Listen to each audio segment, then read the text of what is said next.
depression. This is a real bout of depression. And so I couldn't even get up before 12 o'clock. I had to make myself literally get out of bed and eat something. So once I realized that I was in a state of depression, I decided to try to push myself a little bit here and there, trying to push myself an extra mile until I could come out of it. And I did feel better after I had my second surgery, which was in May, but then I started to slip a little bit around July. And technically, I didn't come out of that funk until September. So I had my last surgery in November, and everything has been a lot better since then.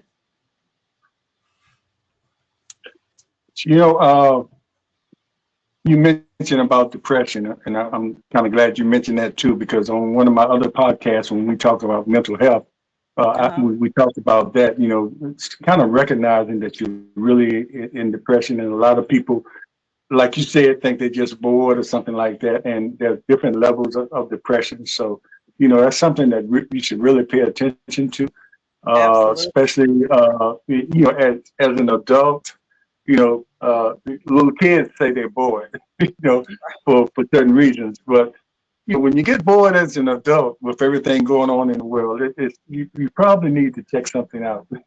Right. But anyway, and you both talked about, well, you talked about your initial experiences, you know, with the breast cancer, and so often, especially with African American women, I mean, you all are misdiagnosed, or Yes. you know, some things are waved off, and so both of you talk about the importance of being your own advocate. Mhm. You know, Yes. Shelley sort of touched on it. You know how she had to sort of really push, you know, and take it to the next level.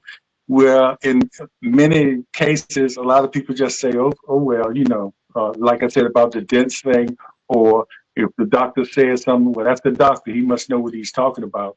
But you know your body, you know, so talk about how important it is to be your own advocate, and taking things to the next level for your own sanity, for one thing, to knowing the Yeah, truth, because it could be a life or death situation if you don't know the truth.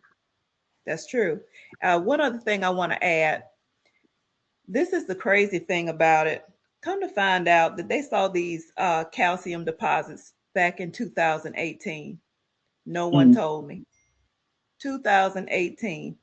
And I skipped, I think maybe 1 or 2 years going for the mammogram because of the coronavirus.